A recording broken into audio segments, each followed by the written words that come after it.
Hey, as the last few people kind of start to come in here, we can get started.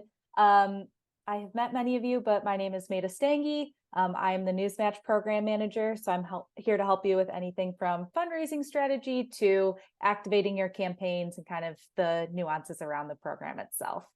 A couple of housekeeping items.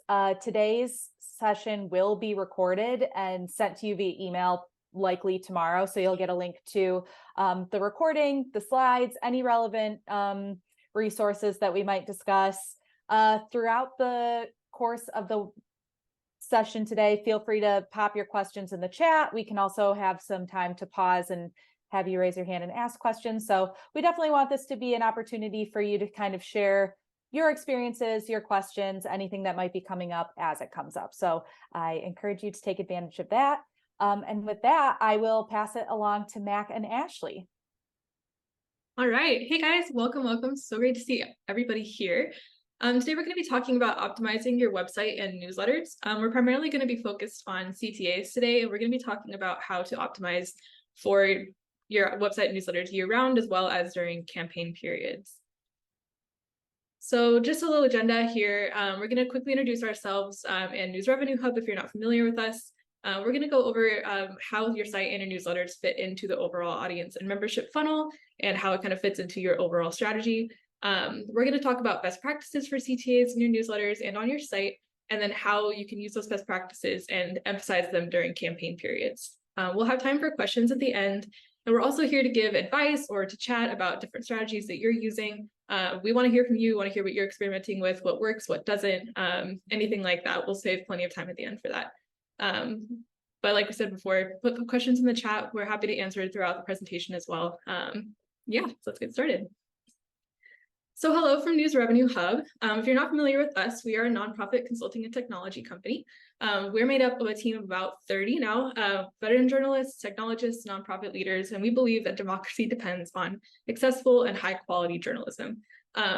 Since 2016, we've pushed newsrooms to rethink the business model of journalism and very much focus on membership as that model. And we've raised over $85 million for newsrooms, every single dollar of which goes to the newsroom. We never take a cut.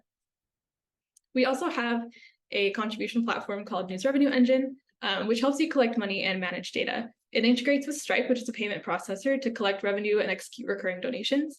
And it also offers a customizable dashboard where you can track the performance of your reader revenue programs and analyze contributor behavior. The engine can also sync contributor data with MailChimp, so you can segment your audience out. And this allows you to write really customized, hard-hitting messages to retain your active contributors and convert loyal readers into supporters. We also make it easier for readers to support journalism. So our checkout forms allow contributors to submit one-time or recurring donations, and they can also use a self-service portal to let them update billing information and cancel recurring payments. So the folks with you today are myself and Ashley. I am a news product specialist at News Revenue Hub. I've been here for about 1 year and 8 months. And I work on newsletters primarily and also help our clients just make sure that their tech is working well, that they're onboarding correctly, that their products are up to par and meet all best practices standards. And before this, I was a digital producer and I was working freelance with a number of organizations and helping start a reporting collaborative in the Midwest. And I'll hand it off to Ashley. Thank you, Mac. So my name's Ashley Webster. I'm an audience project manager here at the Hub.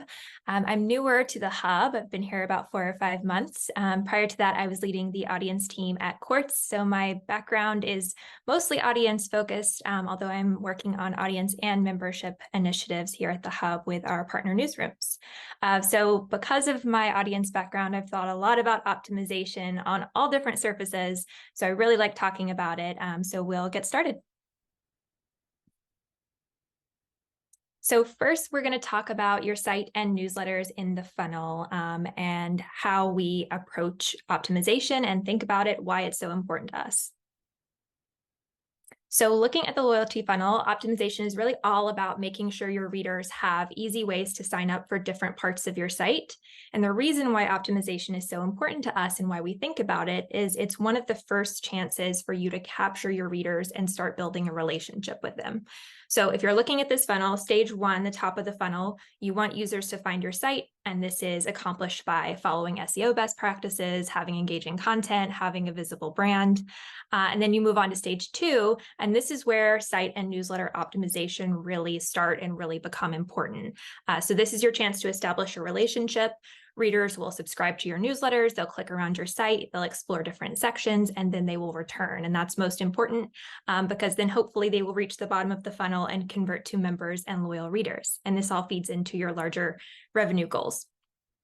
So for today, we really want to talk about the ways that you can move readers through the bottom 2 stages of the funnel, and then the tools that you can use year round, and then specifically during campaigns. So when you're thinking about optimization, think about your own experience when you visit a site. What is the last CTA that you clicked on? What did you like and dislike? Did it feel really seamless? Did it feel easy to sign up for a newsletter for a publisher or contribute to them financially? So when you optimize for readers, they're more likely to return in the form of newsletter subscribers or donors. So the goal here is to make this feel as seamless as possible. Optimizing your site and newsletters means creating frictionless ways to build relationships with your readers and promote your mission. So it's all about bringing readers into your community and then reinforcing your message on every surface. So we'll quickly run through this different CTA types and the use cases for these. We'll talk mostly about newsletter and donation CTAs today and best practices for those, but just wanted to run through some definitions because there's a lot of jargon in here sometimes. CTA is call to action, so that is any button that prompts a user to do an action. So for today, we're talking about giving financially or subscribing to a newsletter primarily. Donation CTA is any donate button on your site or in newsletter. Newsletter CTA is asking readers to subscribe to your newsletter. And then the last 3 are just different types of CTAs, which we'll run through and we have examples for. Inline is any CTA that's placed in an article or a newsletter. So think about when you're reading an article and around 3 paragraphs in, you see a chunk of text or a text block that's asking you to sign up for a newsletter or contribute. That is an inline CTA. A pop-up CTA, you might call it something different. Different newsrooms may refer to it as an overlay, center screen overlay. Pop-up, you should be familiar with any CTA that appears on a screen to interrupt the user, and that's often tied to time on site or scroll depth on the page. And then a toaster is a pop-up CTA that appears from the bottom of the screen. It's similar to a pop-up because it does pop up and you can filter it based on the same elements, but is not as aggressive so you don't have to click out of it. You can still read the page behind it. So that's just a little bit of table setting. Feel free to screenshot this slide, take note of it as we are walking through all of these, but we'll explain them in a little more detail in just a moment. Yep. I just want to make space for any questions about those definitions or anything like that before we move on to best practices. Feel free to drop them in the chat, talk out loud, and we can figure that out or we can move on. Cool. All right, let's talk best practices. So quick, I want to hear from you in the chat. True or false? Email marketing is one of the single most effective ways to raise funds. This can be based on your experience or what you know of the industry. Absolutely. It is absolutely true. This is why it is so important to implement these best practices all year round. Our research shows that engaged email subscribers are the primary driver of reader revenue. On average, organizations make 3 times more revenue per year for every 100 new and engaged contacts on their list. In MailChimp, you can track this using 4- and 5-star subscribers. Every ESP has their own way of doing this, and you may have your own way of doing this in a newsroom, but making sure you're tracking that engagement all the time is going to be really vital to seeing how you're doing long term. So let's start at the top of that section 2 of that funnel. This is newsletter CTAs. These live on your website, and they are a range of best practices we're going to talk through to show you how to make these as successful as possible. The first thing to note here is where. Where do these CTAs live? You want them to be easily discoverable, which means you want to identify the most intuitive locations on your site for these to be. This is typically in the header and the footer, in a sidebar if you have one, at least one on your homepage, and then also near the top of articles like Ashley mentioned. These examples are from San Antonio Report and the Narwhal. So San Antonio Report has a button for both newsletters and CTAs in their header. This is a great way to keep an action item on readers' minds while they scroll. You want that header to be sticky if you can do that, so that people are seeing it all the time. Because both buttons are in the header right next to each other, they're different colors. Donate, in this case, is an action color, but in the narwhal's footer, their button is just by itself, right? So it is a warm, bright action color. This is great for subconsciously encouraging readers to click subscribe. It's also great because it utilizes simple signup. So what is simple signup? Let's think about the typical reader journey. The typical reader comes to your site to read a specific story. They might have clicked a link from social media or from a newsletter or from a note from a friend, but regardless, their intention is to simply read the article. So anything that we do that asks the reader to do an extra action has to be as frictionless as possible. Simple signup is what we call these types of modules, like, for example, from the Narwhal or from Montana Free Press and Cal Matters. It asks only for the most essential information, an email address. And it allows the reader to sign up for a newsletter right then and there with no clicking away to separate pages, no blocking information. A simple signup can live near the top of your articles, so that 10 to 30% of the way down is kind of that sweet spot. But right on top works as well. And it can also live further down at the end of an article, in your footer, in your sidebar. It's quick, it should be instant, so the reader can get right back to their intended action of reading your work.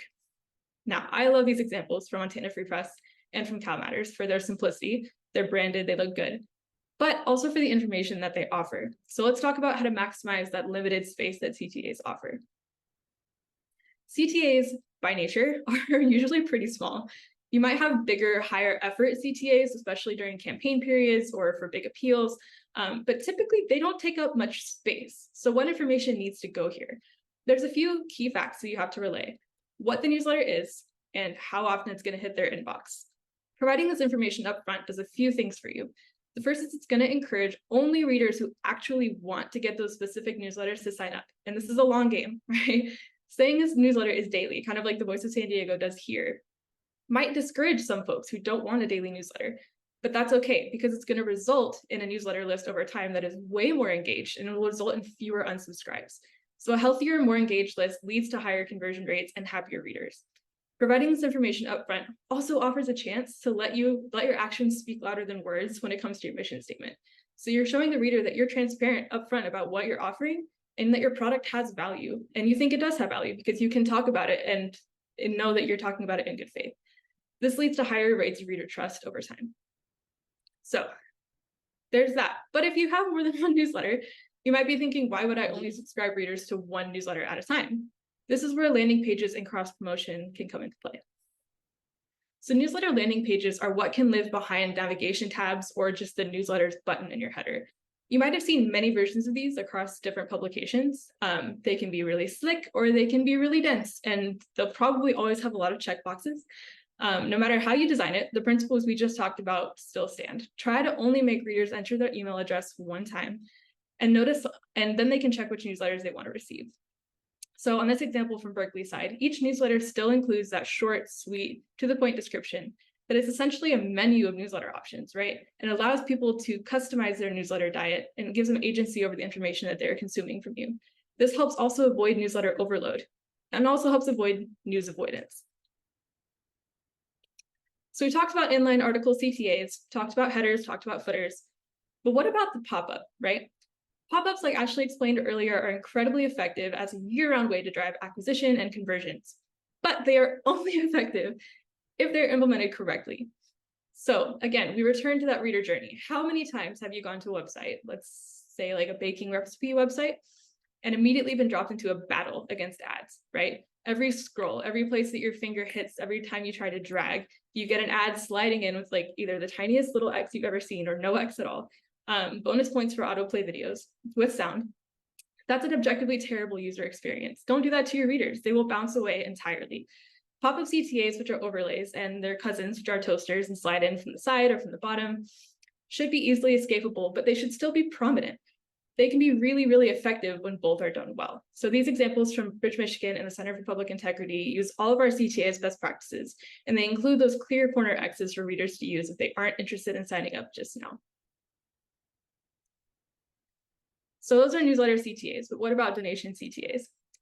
They're very similar, same principles still apply, and they should exist on your site year-round, with the notable difference that you should probably adjust your messaging during campaign periods or appeal periods, which we'll talk about in a few minutes.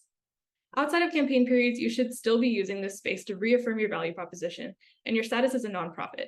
Why should a reader donate to you? What will their money be used for? And how will it impact the things that they care about? Donation CTAs should exist on your site all the time and live on every single page. The easiest way to do this is to have a donation CTA at the end of each article and donation buttons in your header, which should be sticky so it can be seen, and then also in your footer, and just have those live there all the time. And don't sleep on your newsletters either for donation CTAs. That definitely doesn't have to just be a campaign period thing. You can always, and you should always, have a donation CTA in your newsletters, and they can take more than a few different forms. People do all kinds of there's all different kinds of ways to do this. Some folks have a single line of text at the top of their emails asking for support. Some organizations have CTAs that look really similar to inline CTAs. So like a colored box, a line or two of text, and a donate button in between paragraphs, sometimes at the bottom. One really easy way to encourage donations is to have a donate button live like it would on your site. In the newsletter header, on the top right, in a bright color. This is just intuitive. As internet users, we've been conditioned to look for an actionable spot in the top right corner of web pages. Newsletters are no different. This example came from a redesigned daily brief from the Texas Tribune, which we advised on earlier this year. And this donation button was a really easy ad that resulted in an immediate increase in donations.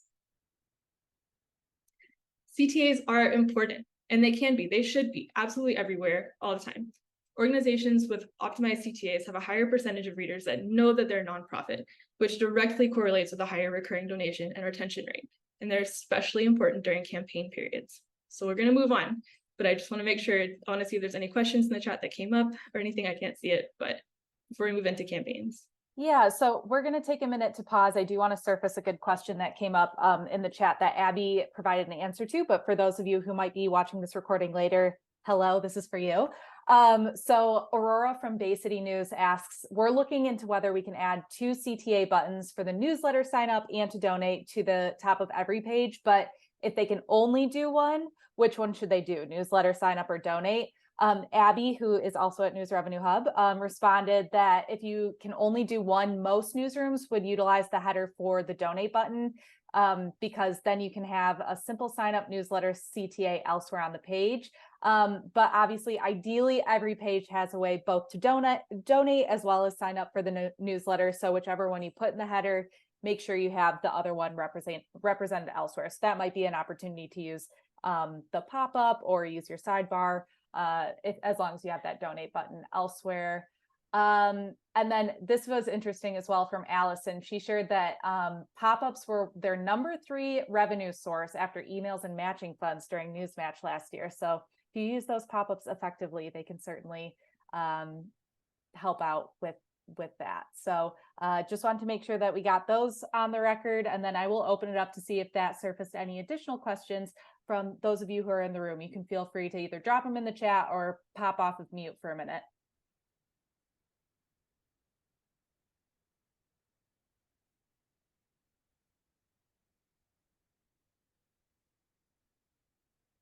I just have a quick question. This is Allison from El Paso Matters.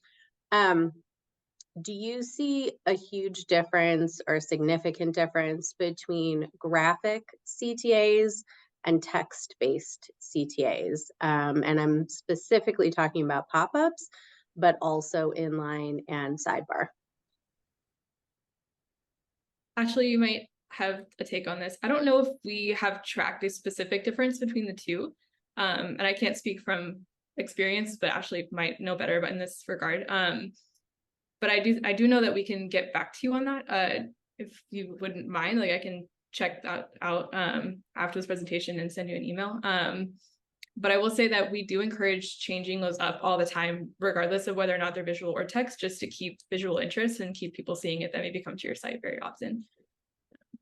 Yeah, we'd recommend testing both. In the next couple of slides, we'll talk about some CTAs that you can utilize during campaigns. And I think there's a really good example of an image that you might want to use that was used in a newsletter topper, which we'll talk about, but that could also work for a pop-up, just kind of tracking donations. So I like that kind of image feels really newsy and lively and like you're getting the latest updates. But I think testing between images and text is your best bet.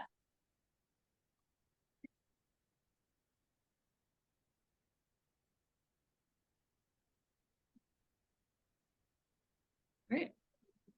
if there's nothing else, then we'll move on to campaigns, and I'll pass it over to Ashley. Sounds good. All right, so now we're going to talk about how to optimize your CTAs during campaign periods, especially for major campaigns and Newsmatch. And I just want to note before we move into this, everything that Mac has talked about today in terms of best practices, a lot of those things that are things you can utilize right now. You can optimize your site for right now, so that way that you're set up for the end of the year. And these are really focused on tests that you can run during a campaign, how to optimize specifically during a campaign period, but you want to make sure that your site and newsletters are already optimized ahead of time through all of these best practices so that you are ready and prepared for the end of the year. So here are the three things we think about. We think about more than this, but these are kind of the three main buckets. They all go hand in hand. So we'll start with design. When you're updating donation CTAs for a major campaign period, you want to experiment. So test out different copy, different layout. Allison, to your point, try out an image in a pop-up versus text, see how that performs. If you have a sidebar on the left side, try putting a donation CTA in the left side versus the right side of the page, and see how that performs. So think about design, think about color scheme. Mac mentioned this before, but using energy colors to really draw a reader's eye, as long as that aligns with your brand colors, we really encourage you to try those out. For testing, test a more aggressive donation CTA in the final days of a campaign. So in a major campaign, that could be testing after a month. For a smaller one, that could be testing after a week and updating some of those CTAs. And especially when you have matching funds, definitely point that out. It makes it feel a little bit more urgent.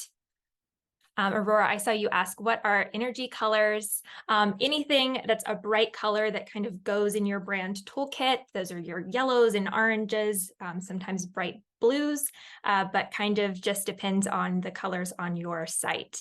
But I would choose one that stands out from your others. So maybe you reserve orange just for your campaigns, but you have a yellow button running, a yellow donation CTA running in your header at all times. Thank you for asking. And then last note here is tracking, keeping track of which tests perform best to inform strategies for future campaigns. I know end of year campaigning can get kind of hectic, but make sure you're actually tracking some of these tests, especially if you're running any smaller campaigns before end of year, before end of this year. It would be really great to have all of your optimization set up and figure out exactly what you want to test. What are the three main areas that you want to focus on before end of year so that you're already set up for it.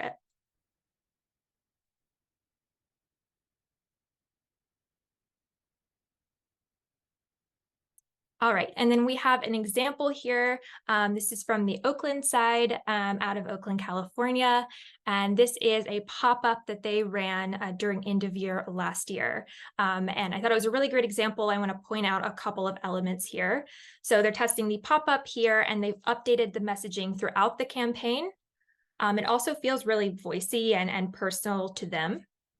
They've highlighted when they had matching funds, and they gave a specific date range. If you donate before midnight on December 31st, your gift will be matched. So that's great for returning users who maybe didn't donate the first time, but then came back to the site, saw this pop up, and it felt like that was a little more urgent. They need to donate now. And then they use an energy color, this bright orange for the CTA button. And then if you see on the upper right-hand side in the Oakland side header, you can see they have this static donate button, which is really important, and that's year-round. Hey, Ashley, can I pause you for a quick question from the Yeah. chat? Regarding testing, we have a question about how you can really determine whether this strategy is working best with confidence when there are so many variables to consider, right? Like you're highlighting 3 different things on this. So how would you kind of go about making sure that you're really testing things effectively in order to be able to make that call? That's a great question, and that's why we recommend testing now so that you're set up for end of year. Doing smaller tests one at a time. So maybe on your pop-ups, the main thing that you change is the donate button color or the donate language. You say donate now versus I support. independent journalism or X newsroom. Changing little things like that will help you measure success on a smaller level. So maybe you borrow all of those elements and you say, this button worked best then, I'm going to use this button, this CTA style, the inline CTA performed best for us, so I'm going to use that for end of year. And so we can't say this CTA works best overall because it's different for each newsroom, but whatever has worked for you in the past, focus on optimizing that.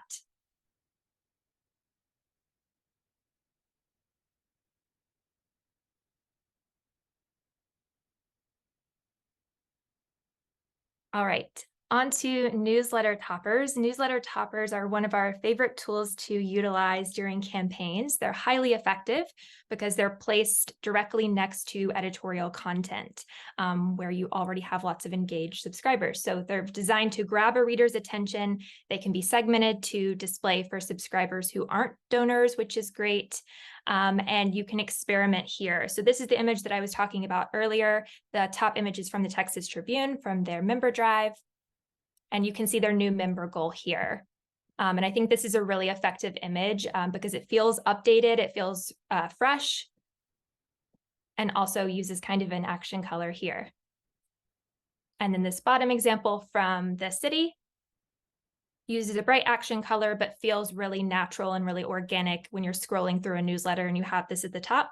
So experiment with custom images. You can experiment with just static images that you run throughout the campaign, ones that mark your progress, or you can just try text-only formats.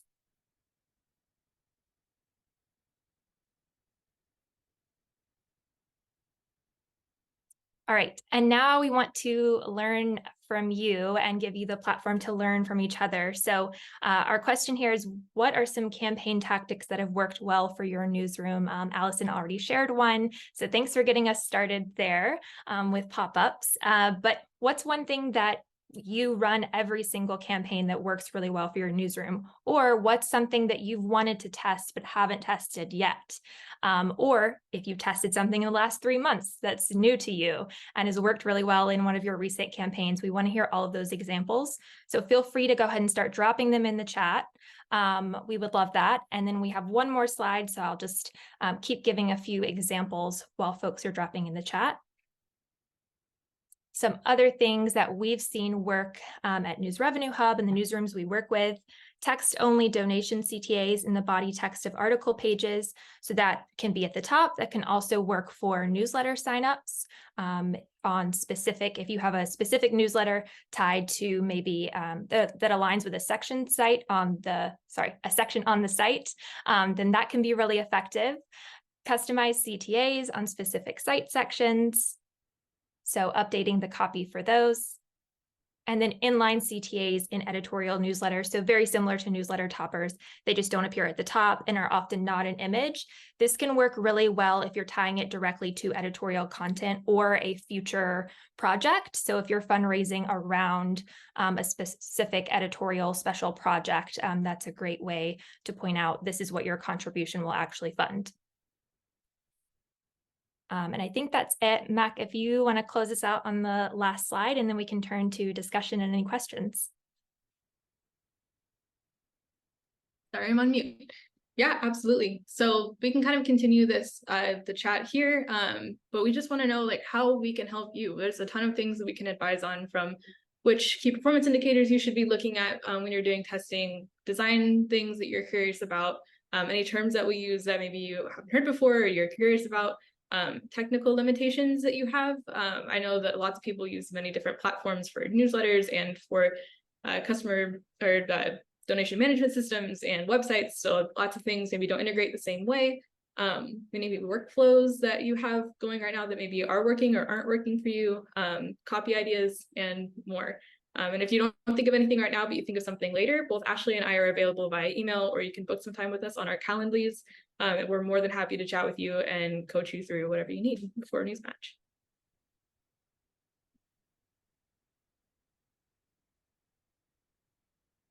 Angela, if you want to jump in, go right ahead.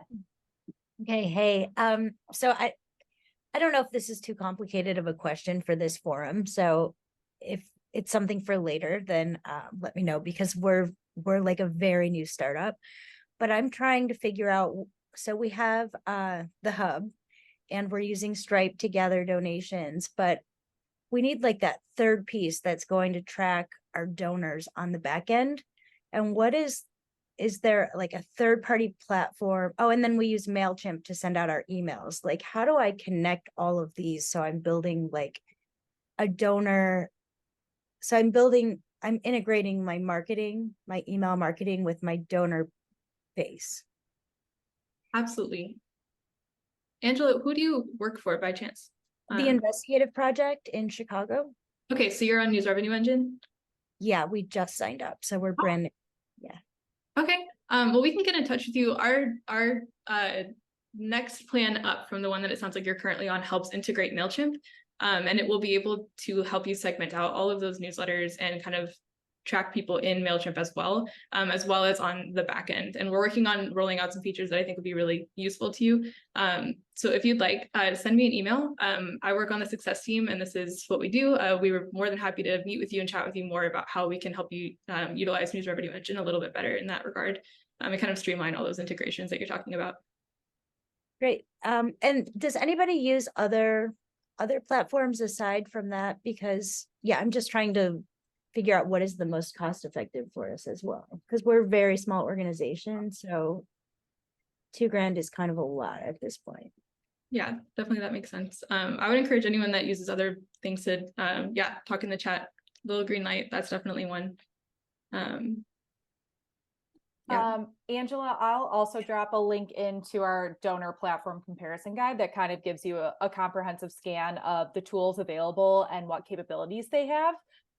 We also, I will plug that we have tech support office hours where you can meet one-on-one with a coach who can kind of help walk through what platform might be the best fit for your organization. So that's another opportunity. So I will drop links to both of those things for you that will hopefully help a little bit.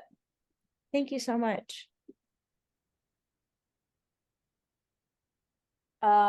Mac and Ashley, we have a great question about testing again, about the length or the duration of a test that you should be doing. So how long should you test different strategies? For example, using different copy for your CTAs or changing the color of your button or anything like that?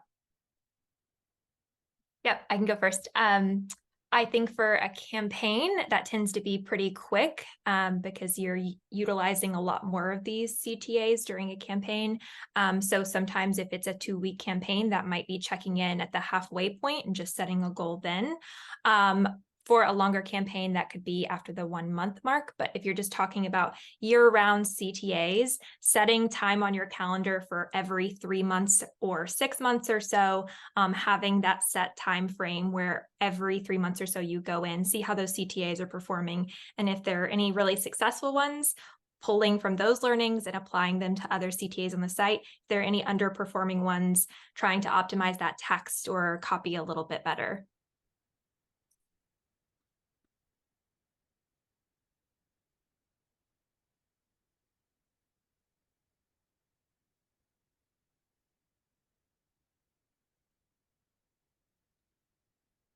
There's some really amazing examples of things that have been effective for people when experimenting with their campaigns in the past, like header donation CTAs, text-only email toppers. I have also used that in previous roles, and I found those to be really effective as well. I am going to put a couple people on the spot. Allison and Nisa, I'm hoping you can kind of weigh in on your experience with testimonials and generating those from your audience and your networks to bolster your messaging, because I think that that's a really effective and sometimes underutilized way to promote or make a case for your organization. So if you are willing to share kind of any of your approach to that, we would love to hear it, but I understand that. Sure, Okay. I'll go first because I need to run to another meeting. But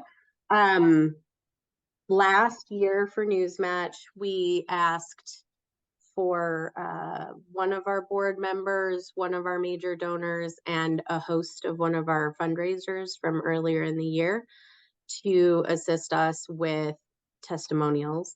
We brought in our design team. It's a third-party vendor that we're friendly with. It's a local company.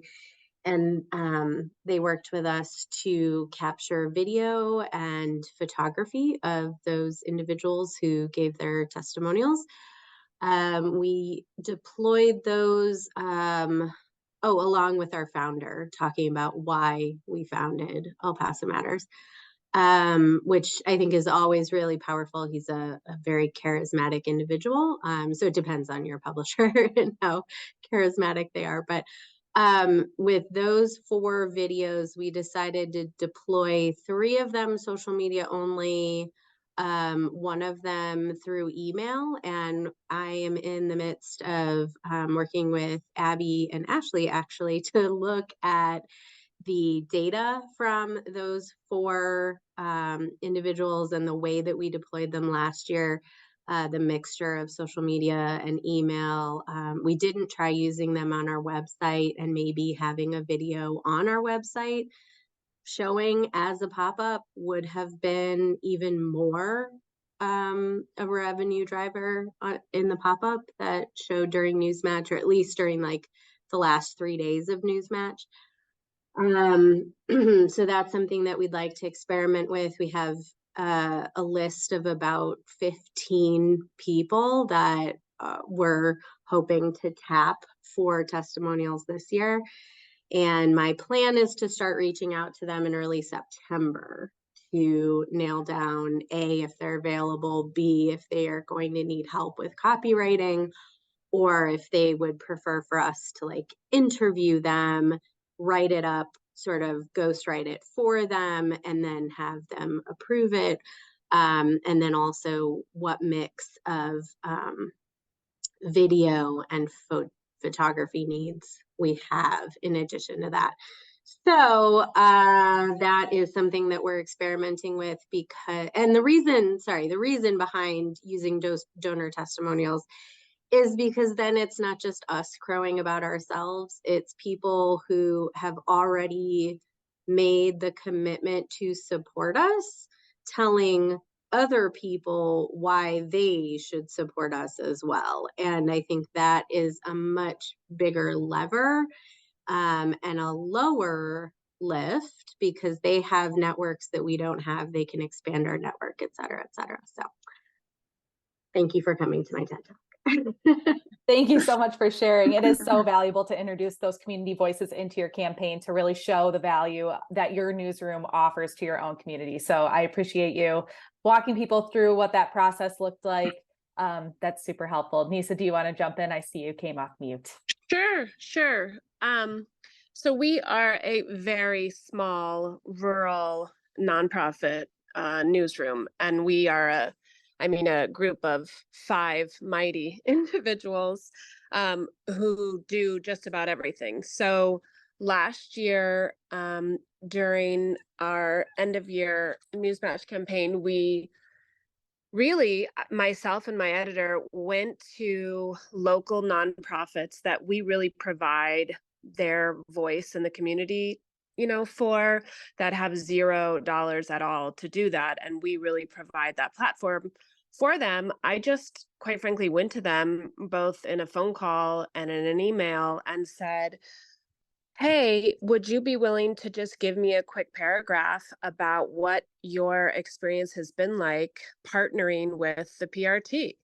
And have we been beneficial to you by putting your notices, your information, writing a story about you?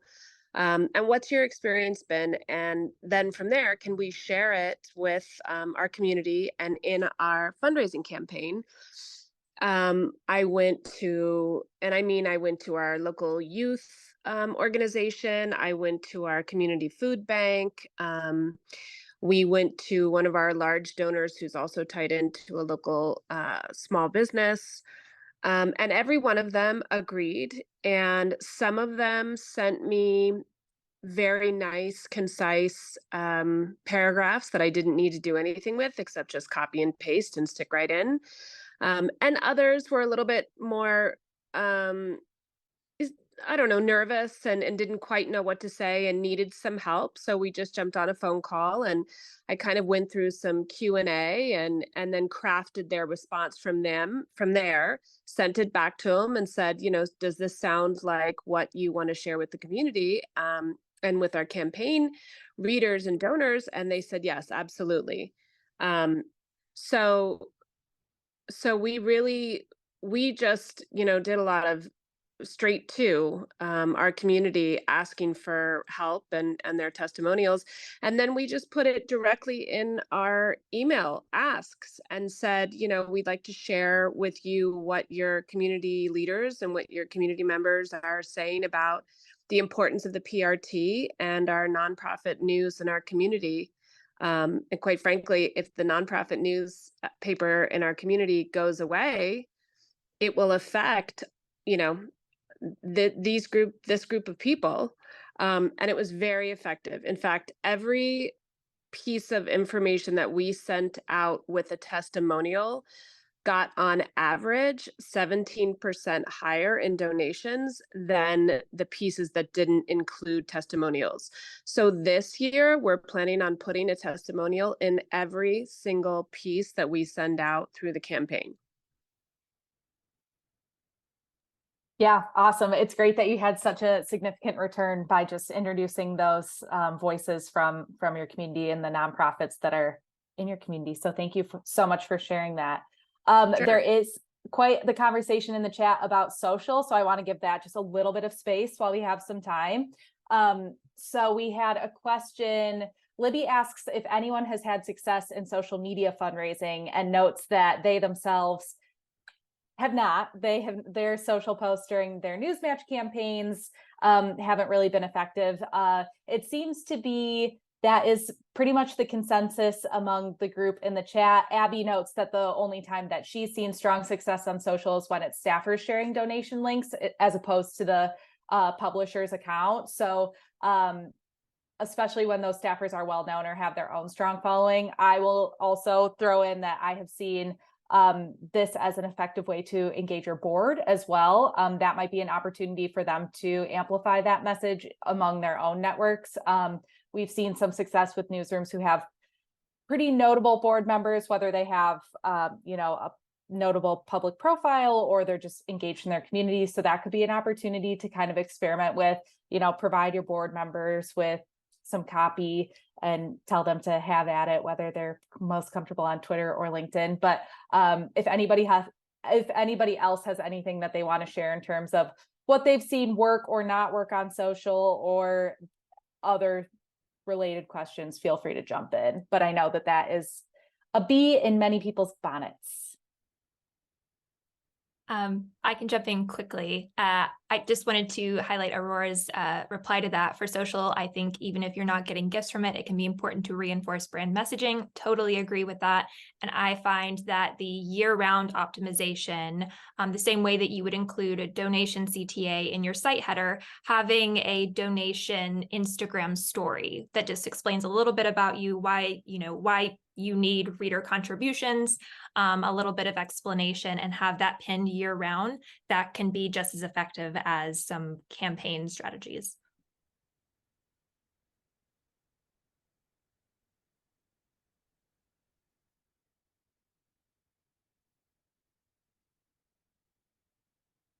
Hillary also noted that they've asked staff to run Facebook fundraisers or Instagram fundraisers, and those have been pretty successful. So again, great way to keep your staff engaged through doing that.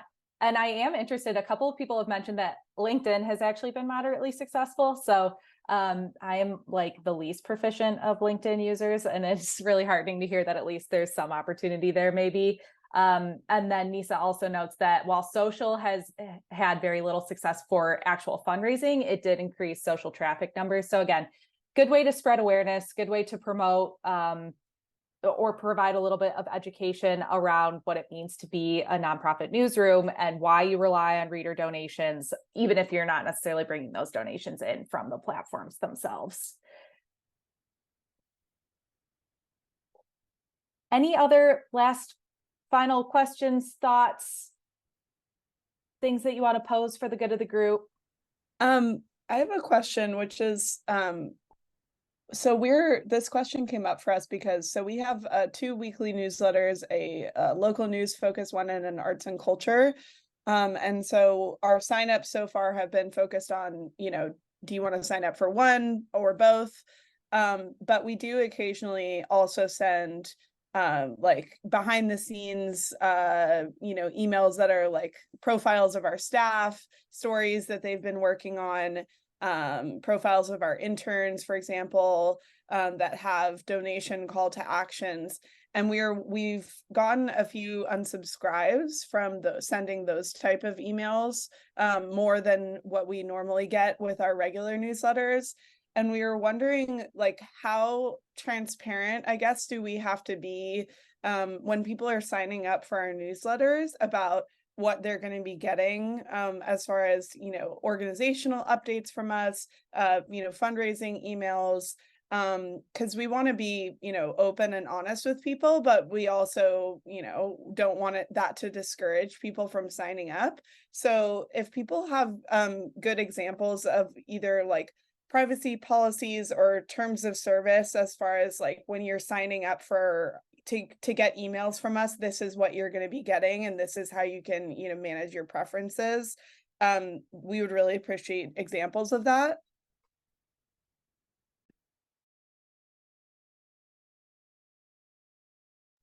I just was going to say really quickly that that is a great question, and it's one that we've struggled with in how to really educate our subscribers about what they're going to get, what they're not going to get, and how they can communicate that information to us. MailChimp has, if you use MailChimp, or even if you don't, you could probably grab it. I'd be happy to share it with you. They have various information that you can share on your subscriber form that helps you and your subscriber figure out what they want. So it's very detailed, and it can also be kind of aloof. We, just because we didn't really know any better, and I'm not even sure if best practices worked here, but we felt like the least direct we could be about what newsletters they were going to get, the better off we would be, just because we're not always confident what newsletters we're sending out. We might be sending out breaking news. We might be sending out our regular Wednesday newsletter. We might be sending out a weather alert. We don't know yet, because we're figuring it out as we go. So we tried to be the least amount of information as possible, but I don't know if that's the best approach. So I guess it's a good question.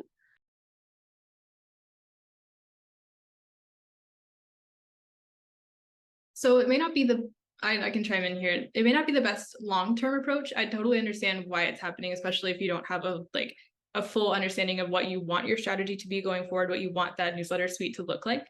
I think allowing users, or configuring your MailChimp in a way that allows them to update their preferences, and kind of emphasizing that at the bottom of your email, is instead of you need to have the unsubscribe, but you can make it go underneath to update your preferences, and you can also adjust the wording. So you can say, update your preferences to not receive marketing emails from us, or update your preferences so that you only receive like this singular email every single week. And then underneath that having, or unsubscribe to never hear from us again, right? That way you're explaining to readers exactly what happens when they hit that unsubscribe, because they may see a breaking news email come from you guys and think like, I didn't want breaking news, I'm just here for the Wednesday email. But they may not realize that unsubscribing also takes them off of that list.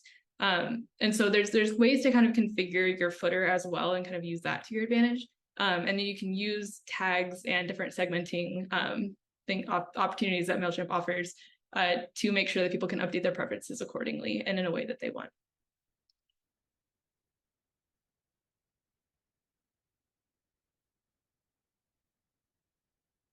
Yeah, I don't have any examples of those footers off the top of my head, but Laura, I can definitely find those and send them to you after the meeting.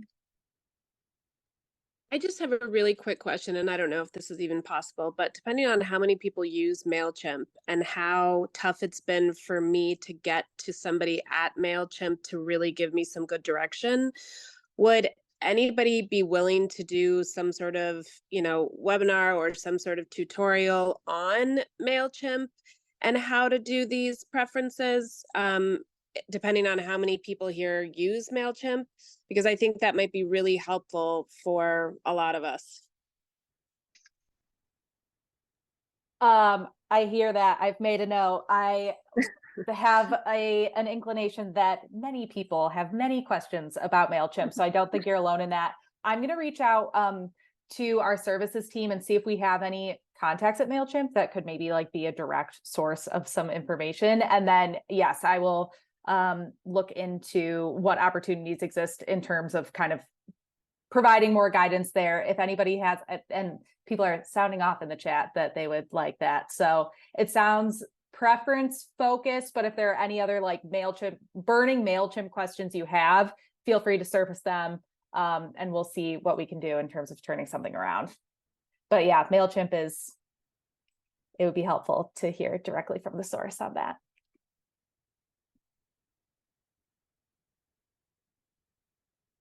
Yeah, no problem.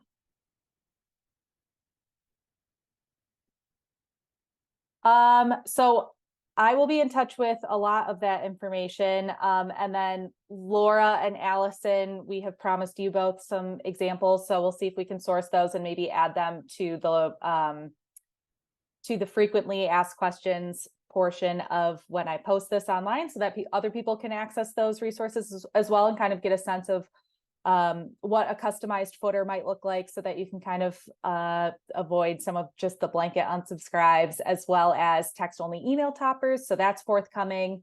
Like I said, you'll get a link to this recording, all of our Calendlies, so everybody here, as well as the Newsmatch specific tech support, if that is something that would be helpful to you. We'd all be happy to chat about how you can continue to optimize both your newsletters and your site for your campaigns. And if anybody has any additional questions, speak now or forever hold your peace until you get an email from me, and then you can just respond to that.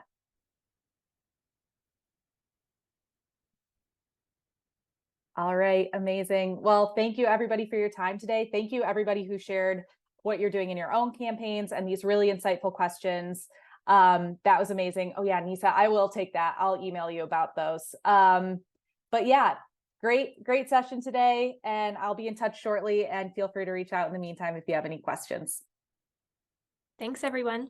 Thank you.